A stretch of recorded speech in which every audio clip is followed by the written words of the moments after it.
Hi, everyone. I hope I'm audible. Yes. Okay, thank you. I thank God for this opportunity that He has given me to share the Word of God today with all of you.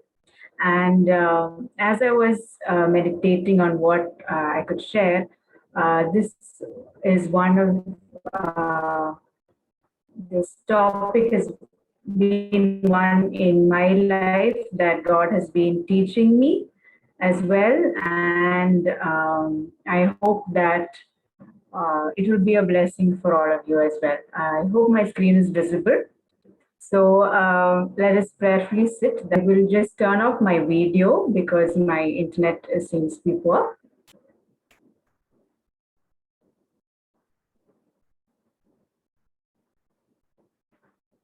Um, so today I would like to be speaking on breaking the cycle of hate and revenge through forgiveness.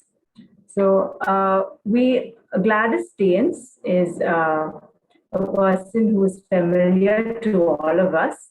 And we had the opportunity in the 2019 for her to come to CMC as well. And so her life story is one of, for those who don't know, her husband, Graham Staines, and her two sons were killed, burnt alive while they were working as missionaries in Orissa.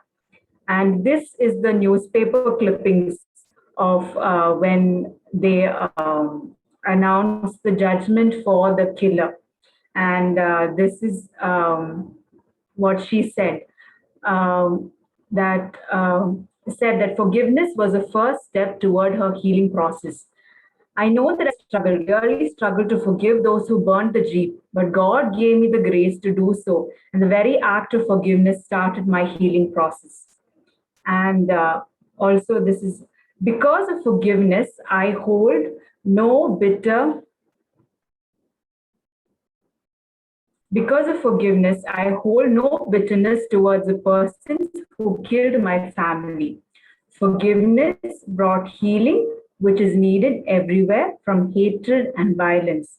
But forgiveness does not change the consequences for wrong. Forgiveness and consequences for our wrongdoing should not be mixed up. Her testimony, her testimony of forgiving the person who killed her husband and children made a big impact on our nation in India. And she is known as, if you search Google, like her name comes up as, Google search is Gladys Staines, and the next suggested word is forgiveness because she was known for her forgiveness. So you might wonder, like, okay, such a big event has not happened in my life, or there is nothing so big that happened that I should forgive someone. But just look into yourselves. Have you ever been hurt by anyone? Have you been humiliated by someone? Or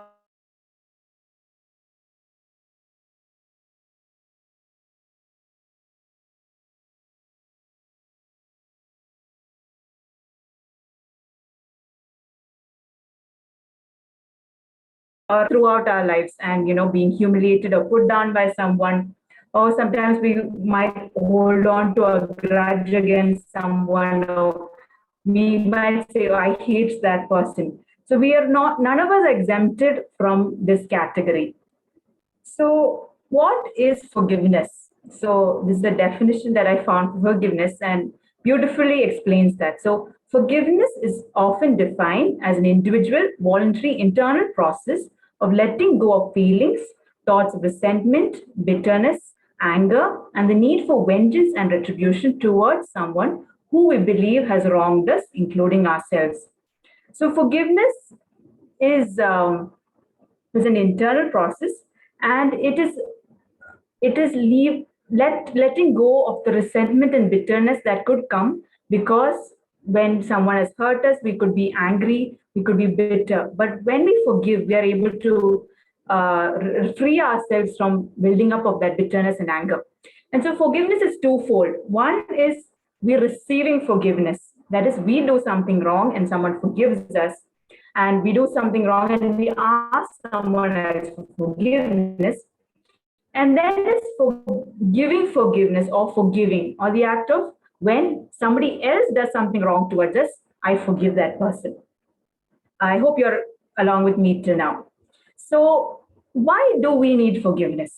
So, any sin or wrongdoing produces shame and guilt, and it destroys our relationship with God, and it also destroys our fellowship with other people. When I sin, doing what God does not want me to, Adam and Eve. When they sinned against God, shame came into their lives.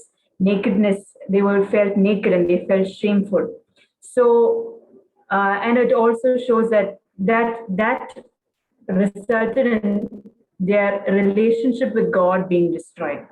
And then we also see that, when we sin against one another, when we cheat or our words hurt another person, that also destroys our relationship with other people. So forgiveness is freedom from the shame and guilt, an opportunity for renewed relationships and friendship. So can someone help me by reading Psalms 32 verse 1 to 5? Psalms 32 verse 1 to 5.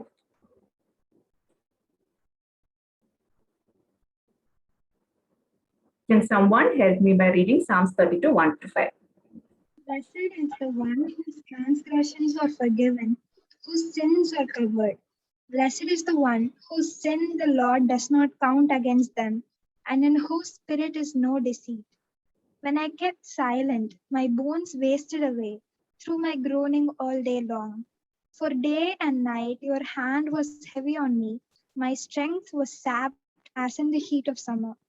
Then I acknowledged my sin to you and did not cover up my iniquity. I said, I will confess my transgressions to the Lord, and you forgave the guilt of my sin. Thank you, Karishma. So here we see the example of David. What happened to David? So he sinned against God. And when he was silent, it says, my bones wasted away. And, it felt like my strength was sapped out of me. So and unforgiveness in our lives can bring about a wasting, not only spiritual, but also physical and mental. But then he says, then I acknowledged my sin and then I did not cover. And I said, Lord, he confessed to the Lord, and we see, and then the Lord removed the guilt from my sin. So we're going to see the character of God, and that is the character of God being forgiving. Can someone read this verse? Micah chapter 7, verse 18. I hope you can keep your Bibles ready so you can help me in reading the verses. So someone can read Micah chapter 7, verse 18.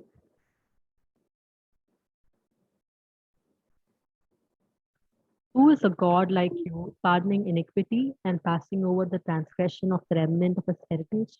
He does not retain his anger forever because he delights in mercy. Okay, the next verse, Psalms 86, verse 5. You, Lord, are forgiving and good, abounding in love to all who call to you. Okay, Psalms 103, verse 3. Who forgiveth all thine iniquities, who healeth all thy diseases. Psalms 130, verse 4.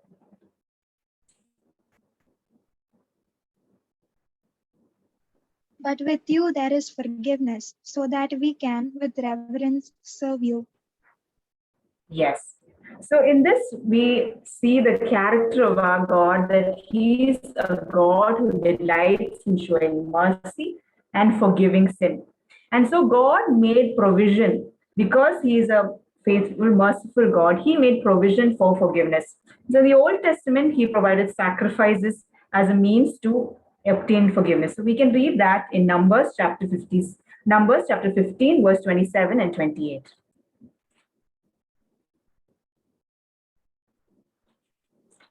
But if just one person sins unintentionally, he must bring one a-year-old female goat for the sin offering. The priest is to make an atonement before the Lord for the one who erred by sinning unintentionally, and when atonement has been made for him, he will be forgiven. Yes. So we see that in the Old Testament, God provided forgiveness of sins through the sacrifices. So when the person sinned, he went and offered sacrifices and God forgave his sins. But we see that those sacrifices could not completely take away sin. And that is why God sent Jesus. So we can read that in Luke chapter 1, verse 77. Luke To 1, give, 77. Yeah. to give his people the knowledge of salvation through the forgiveness of their sins. Yes. So Jesus was sent so that we could have salvation and forgiveness of sins. So Ephesians 1, verse 7. In whom we have redemption through his blood, the forgiveness of sins according to the riches of his grace. Yes. So the blood of God, blood of Jesus Christ is now what gives us forgiveness. And Acts chapter 10, verse 43. To him, all the prophets witness that through his name, whoever believes in him will receive remission of sin. Yes. And then 1 John 1, verse 9. If we confess our sins, he is faithful and just to forgive our sins and to cleanse us from all unrighteousness. Yes. So we saw the character of God, that He's a forgiving God. And then we also saw God's provision for forgiveness. In the Old Testament was a sacrifice, but in the New Testament, whoever believes in the Lord Jesus Christ has forgiveness of sins. And for our daily life, as we heard in the testimonies as well, God shows mercy to us. And when we confess our sins, He is faithful and just to forgive our sins. So now we can also see that unforgiveness is a sin. Not forgiving another or not asking for forgiveness is a sin. Why? So we will look at what are some of the dangers of unforgiveness. So first is it gives room for Satan to work in our lives. So let's read 2 Corinthians chapter 2, verse 10 and 11. If you forgive anyone, I also forgive him. Corinthians chapter 2, verse 10 and 11.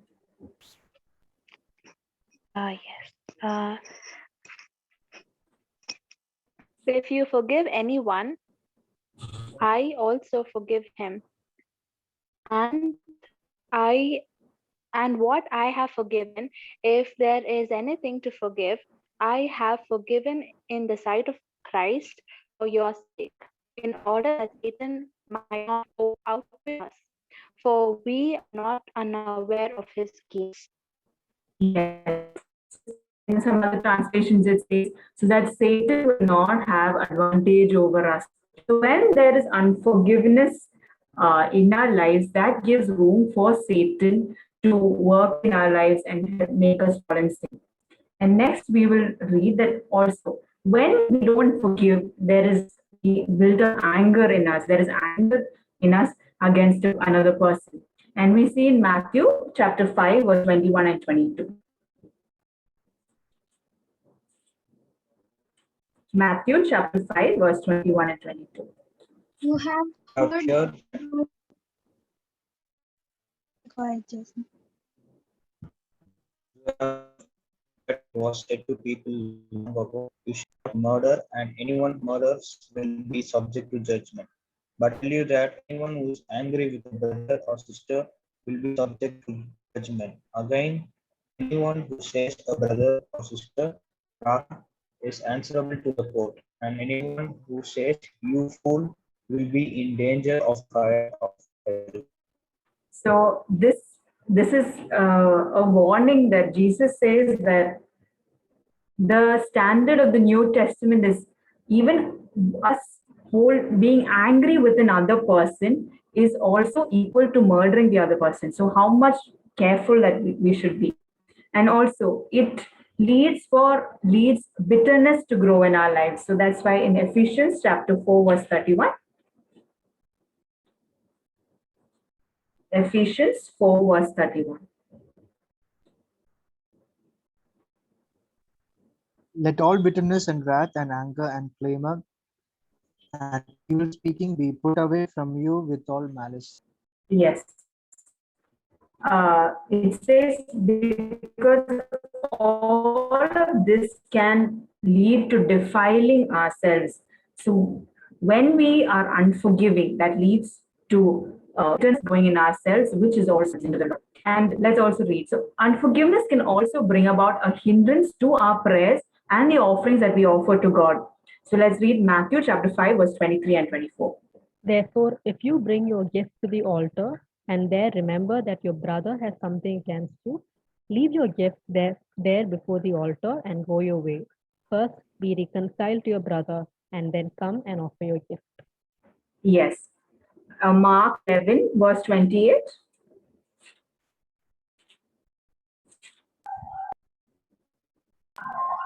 Come unto me, all ye that labor and are heavy laden, and I will give you rest.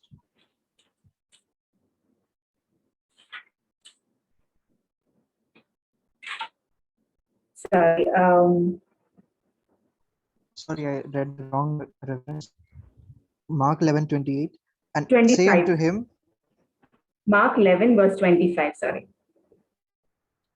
when ye stand praying, forgive if ye have aught against any, that your Father also which is in heaven may forgive you your trespasses. Yes. So if we are unforgiving to other people, we say that God will also not forgive us. So we and hear our prayers. So the danger of unforgiveness is also a hindrance to our prayers and offerings. And next is when we are unforgiving, because we are hurt, there is anger and bitterness in us. We also want to take revenge. And that for that we read in Romans chapter 12, verse 17 to 19. Romans chapter 12, verse 17 to 19. Repay no one evil for evil, have regard for good things in the sight of all men. If it is possible, as much as depends on you, live peaceably with all men. Beloved, do not avenge yourselves, but rather give place to wrath. For it is written, Vengeance is mine, I will repay, says the Lord. Yes. So when we are unforgiving, we tend to want to take revenge on other people. So that is why God tells us, do not repay evil with evil, evil with good. And we should leave it to God to avenge and don't take revenge and justice into our own hands. And also we see Matthew chapter 18, verse 35. This is how my heavenly Father will treat each of you unless you forgive your brother from your heart.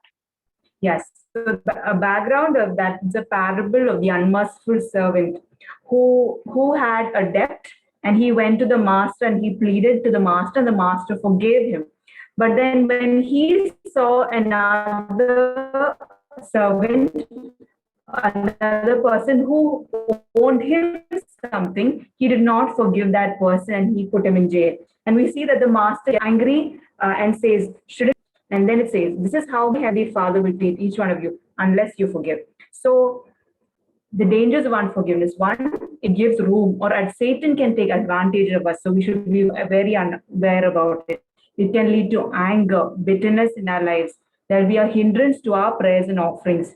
Then we would tend to take revenge, seeking revenge, and it will also affect our relationship with other people when we are forgiving. So one thing we should understand is the command that God has given us it's a command to give. So let's read Ephesians chapter 4, verse 31 and 32. Ephesians 4, 31 and 32.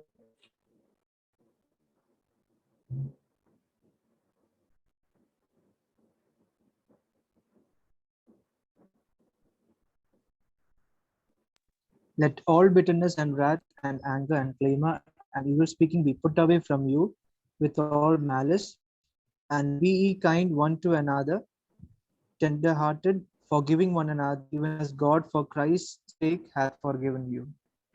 So yeah, we are called to forgive as Christ has forgiven us.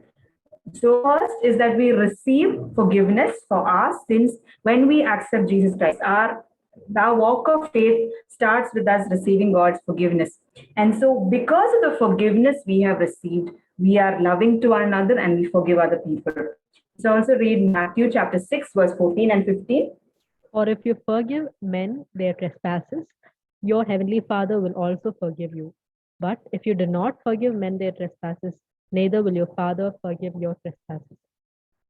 Yeah, so it's a command to forgive others. For if we also need to be forgiven, we should forgive others. So let's also read Luke chapter 6, verse 37.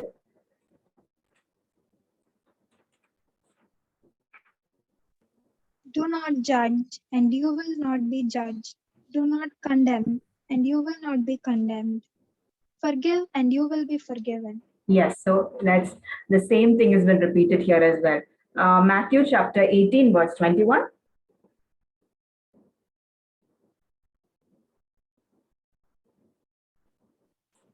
Then Peter came to Jesus and asked, Lord, how many times shall I forgive my brother or sister who sins against me? To 7 times? The next verse is there. Jesus answered, I tell you, not 7 times, but 77 times. Yes. And Luke chapter 17, verse 4. And if he sins against you 7 times in a day, and 7 times in a day returns to you, and saying, I repent, you shall forgive him. Yes. So in Matthew, it's just said, okay, you have to forgive them 77 times. But in Luke chapter 17, we see that Jesus, in a single day, in the same day, if even if he sins 7 times, each time he comes back and asks forgiveness, we should forgive. So let's also see some biblical examples of people who forgive. So we see the life of Joseph. Can someone read Genesis chapter 50, verse 17 to 21? So Joseph was, like we know the story, he was sold by his brothers, ill-treated by his brothers. But we see his forgiveness towards his brothers in Genesis chapter 50, verse 17 to 21. Thus you shall say to Joseph, I beg you, please forgive the trespass of your brothers and their sin, for they did evil to you.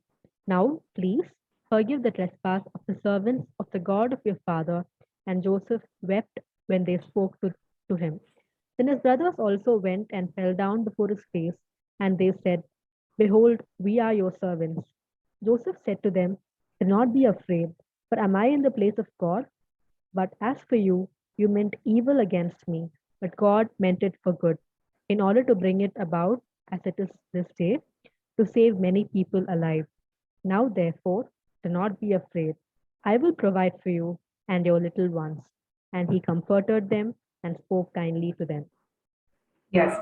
So one thing we can learn from Joseph's life is that though his brothers intended evil, God made it work out for good. So even in our lives, we should not hold on to grudge, or even if people did evil towards us, we are called to forgive because God is above everything. And he can turn what they intended even for evil to work out for our good. So that is why we should forgive. And that is why Joseph also says, am I in the place of God? So it is God only who can judge and who can punish. So we don't need to take that into our hands, but God calls us to forgive. And also the example of Moses. In Numbers chapter 12, we see Miriam and Aaron working against and being bitter and saying, is God spoken only to Moses? Isn't he God spoken to us as well? And they're speaking bad about his wife. And we see Moses' attitude there. He's silent, and that's why the Spirit of God represents. Moses was a very humble man, more humble than anyone else on the face of the earth. And we see that because Moses was silent, God spoke up here. And then it is God who is calling Moses, Aaron, and Miriam and punishing them for speaking against Moses. So when they were speaking against him, he remained silent. And we see God speaking up for him. And even though they spoke against him, we see that when God punishes Miriam with leprosy, we see that Moses praying that God would heal her as well. So another example we see of Jesus, who on the cross, we saw his prayer that, Lord, forgive them, for they know not what they do. And why we have to forgive is because one, we saw that God has forgiven us and for our sins, because of which we should forgive. And then we should always leave all of it into the hands of God, because He can work out things for our good. So we don't have to think, okay, how can I get back? Or how can I take revenge for what they have done to me? God will do that in His time. And if when you are silent, He will speak up for you. And let's read 1 Corinthians chapter 13, verse 5.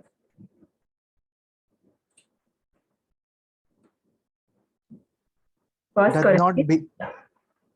doth not behave itself unseemly, seeketh not her own, is not easily provoked, thinketh no evil. Yes. So love, we see the attributes of true love there. So love that does not dishonor others, that is not self-seeking, and is not easily angered, and keeps no record of wrongs. So if we are truly people who love other people, love God and love other people, these characters, we cannot have unforgiveness in our lives. We have to be forgiving. And what does it mean to be forgiving? It is to not be easily angered by what they have done and to keep no record of the wrongs. So forgiving does not necessarily mean we forget what they have done to us, but that even though they have done something to us, we do not hold that against them. We don't hold on to the grudge, the hatred towards them, but we forgive them in the Lord. So, what are the results of forgiveness? When we are willing to forgive others, there is renewed relationship. We are renew our relationship with God when we ask forgiveness, when we sin towards Him, and then we also renew our relationship with other people. And there is a sense of genuine. So I would like to share my personal experience here. Because I was like, okay, I don't, I don't hate people. I'm not a person who holds on to grudges. But then it came to a time when my mother asked me that I had to approach someone and ask him to help me. And I replied that I can't go ask him help because he's very rude to me and he speaks very rude to me. And my mother asked, okay, what did you do? And I was like, I don't know. I've not done anything wrong towards him, but he is always very harsh and rude to me. So I can't approach him and ask help in this matter. And my mother, she just asked me, why have you not forgiven him? And I was like, why should I forgive? Because I've not done anything wrong. I have done, in my knowledge, I've not done anything wrong. So why should I ask sorry to a person? But my mom was like, but you are unable to approach him or talk to him because you feel that he's very rude to you. And I was like, yes. So my mom was like, you're being unforgiving. And that is when I had to sit in the presence of God and ask the Lord to remind me of people who have hurt me, and who necessarily, when a person comes and asks you sorry, sometimes they would be unaware of the hurt they have done. They might be unaware of the words they use that could have hurt you, but you forgive them in the Lord. So when that day when I sat in the presence of God and asked, Lord, show me the people who have hurt me and who I am holding a grudge on, the people that God showed, those that all they were though their words had hurt me, so I had all suppressed all of them. But when I sat that day and prayed, God showed me so many people. And when I started asking Lord, okay, Lord, help me forgive them, and telling that, Lord, I forgive them, then the next time I did not have to act like I liked them, because now, because I forgave them, I was able to approach them, I was able to talk to them directly, and it was not a pretense. Because till then, deep down, I did not like them, but I was pretending, and I was having a smile on my face whenever I talked, and I was pretending. But when I only forgave, was I able to have that genuine love and concern for the other person and a peace of mind. So till then, I was wondering, why am I so uncomfortable? Towards that, I started avoiding so many people. But when I was able to forgive, And it took a long time. It took over a year for me I forgave him in the Lord, but to sell forgiveness towards to that person directly was very hard for me. It took over a year, but God gave that opportunity and he continued to work. And where I was. So when I actually told that person, I need to tell you, I want to forgive you for what you've done, he was very unaware. He was like, oh, did I do that? I did not know. And then he was also saying sorry. So many times people might be oblivious to the wrong that they've done, but when we forgive them, that frees us from that hatred that we could hold on, the anger that we can hold on, and it can give us genuine love, the love that God that does not keep a record of wrong, and that does not keep that forgives, and so that will bring joy and peace of mind. But one thing is, forgiveness does not take away the consequence of sin. That means I okay now I stole from someone and I ask God forgiveness, that does not mean that my sin is excused, as that I will not have any consequences for that. For this, if I have stolen something, I would have to return it. If I've hurt someone, I have to say sorry, and but the damage cannot be undone. But you have the opportunity when you are sorry to renew the relationship, to renew the fellowship. So I was reading a story of a man who was he killed when in his younger days he killed a person, but then he came to the Lord and he forgave, and I mean he came to the Lord and then he went on to become a pastor. But after almost at the age of 50, he had to go back to jail to complete the sentence for which he had for the murder that he had committed. So you might wonder, okay, did not God forgive him? Yes, God had forgiven him, but yet he had to sin. But it gives us freedom to move on in life, an opportunity for renewed relationship, fellowship, genuine love, and a peace of mind. So this is a paper research that showed what forgiveness brings about. So, reliving painful memories and harboring resentment has a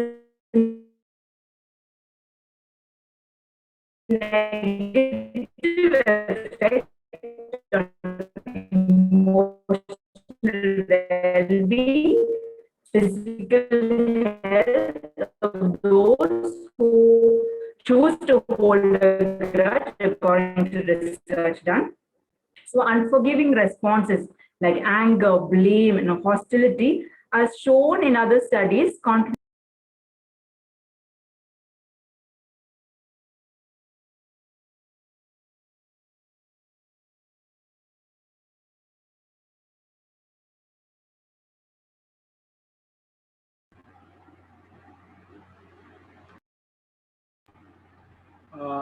Extremely sorry for the interruption in between. It seems that there is some network problem with Mahima's device. Please hold on till the time she rejoins back.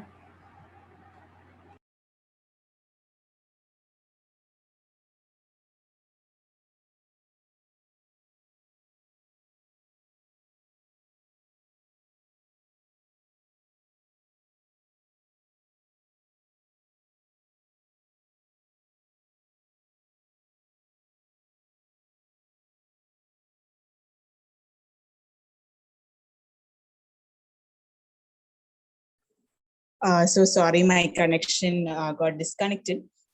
So we see that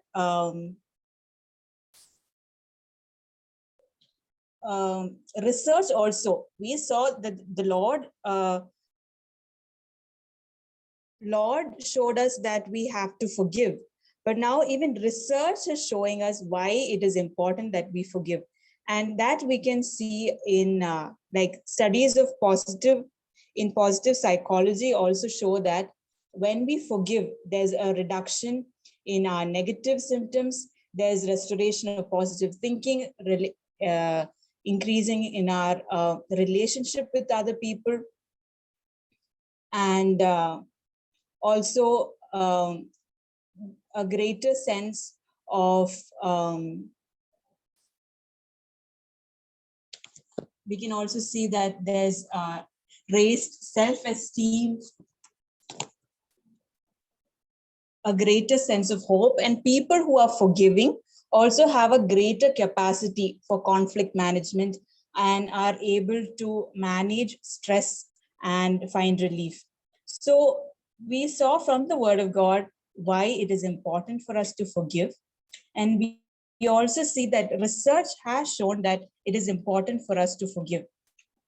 So the practical suggestions that I would like to place as we sit in the presence of God today is one, to ask God to remind us of recording in progress.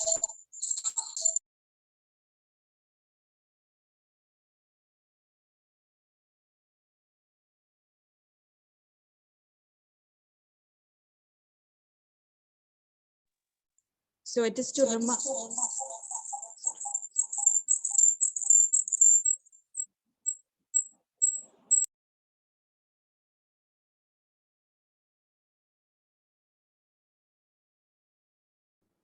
To remind ourselves, ask God to remind us of people who we could have hurt with our words or with our actions and whom we should ask forgiveness to.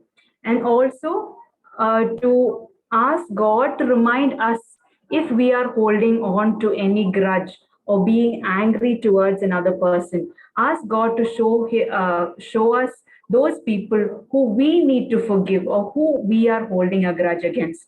And in that way, so let God help us to be able to forgive as Christ has forgiven us, and thus grow in our relationship with others. So for our small evaluation and discussion, um,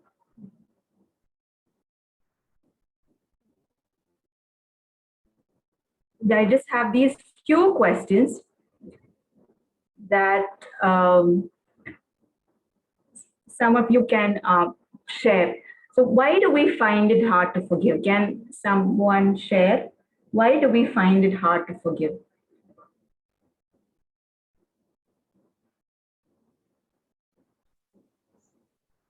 Can I share? Sure, go ahead. Even though we have seen many verses about forgive at the situation, if someone teases us with a personal thing, surely we can't even forgive them. And I think today morning only I had a terrible fight with my friend, and everything was spoken to me by God, and he wantedly triggered me, and he wantedly scolded me very badly. And at the time I took decision not even to speak to him from this time. But that's the reason how to say it's very hard to forgive in the sense, because they say at a time it will make us very very angry. And even though we read 20 to 30 verses, that anger or the revenging spirit of Satan, like it won't allow us to forgive. But if we if we be calm and read and meditate in the word of God, we can surely forgive. Okay, anyone else? Why do you think we find it hard to forgive other people? One reason is when we think that we are right, sometimes there others faults will come into the highlight, and we would begin to belittle our own sins, and we'll think that okay, I've not committed that much sin like the other person did. And yeah, I think that is the that is one of my, when it comes to me personally, I think that I find it like, I find myself righteous before that other person. Yes. And, yeah. Yes, very true. We always put ourselves as like, I have not done anything wrong, why should? But when we look also in Matthew chapter 5, we see that God says, if another person has something against you, it's not necessarily that you have done something, but if they feel that you have done something, it is you have to ask forgiveness and you have to forgive as well. And is self, okay, we'll move on to this question. Is self forgiveness important? Does anyone have anything to share about this? Forgiving ourselves, is that important? Yes, sometimes we do not forgive ourselves, so we have to live with a guilt, sense of guilt, and it affects us overall. Yeah. Okay, anyone else?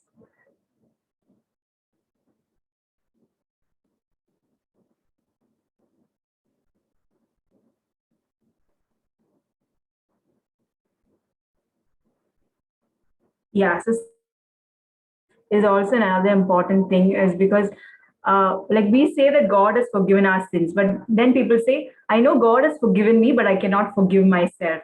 So when we are saying that, we are actually saying that God, what you've done is not enough to take away the guilt. And we say it is kind of saying that God, your sacrifice does not mean anything to me.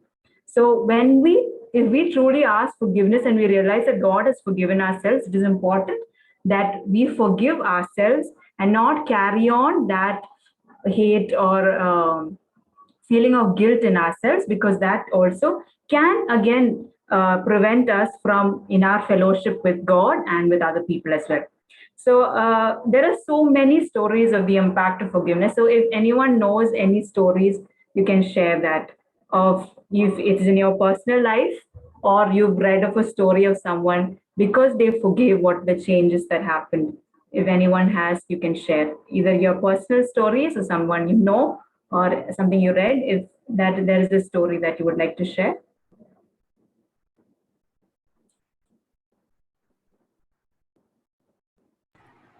um, Last week, me and my friend, we were reading the story of Jim Elliot, and he was a missionary who went to a particular tribal group in Ecuador.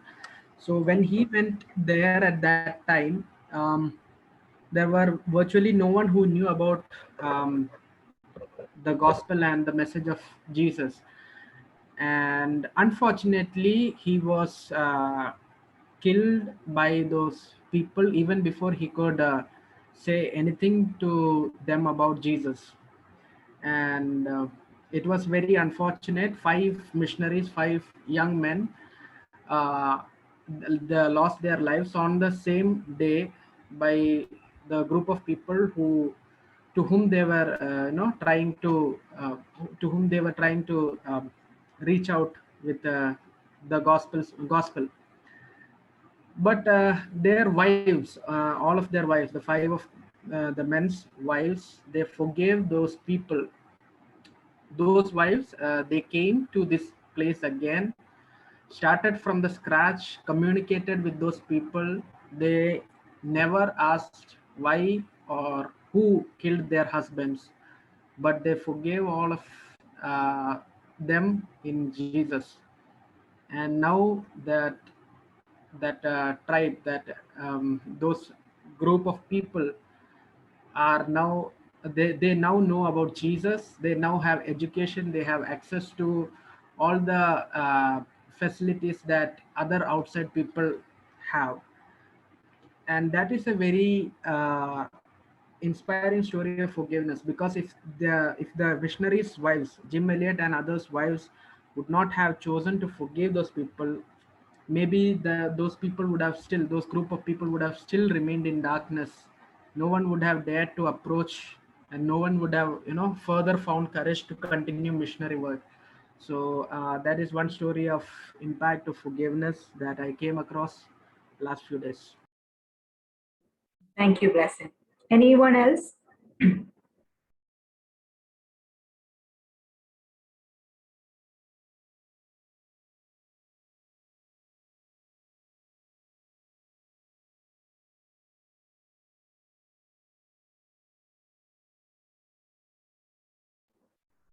So in the story of Jim Elliot, and so one of the sons of Nate Saint, his son was baptized by one of those tribal people who had killed his own father.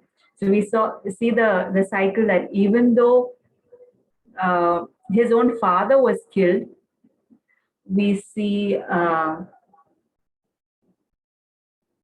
that because of forgiveness, that person was able to baptize the son of a person whom he had killed. So that is the beauty of forgiveness in Christ, and the strength that Christ gives each one of his followers to forgive. And so in this during this time of when we are in isolation and all, it is very important, I think, for us to evaluate ourselves in the presence of God, to see if we are holding on to a grudge of some, or do we hate someone, or have we hurt anyone in our words or in our actions that we need to ask forgiveness for. And I pray that when you sit in the presence of God and ask God, Lord, just show me the people who I have to forgive, or show me people whom I should ask forgiveness. And God will surely show that. And that can bring about a lot of freedom in our lives, and the joy we will get back, the joy of the Lord in our lives when we truly forgive. So I hope that God has spoken to each one of you, and that we will be able to forgive others as Christ forgave us, and be channels of peace and love in our world that is so divided, where people are very seeking for revenge and want their own way. But as people of God, we learn to forgive and accept and love other people in our lives. So thank you once again for the opportunity. Thank you all for listening. And I pray that let God continue to help each one of us. Thank you.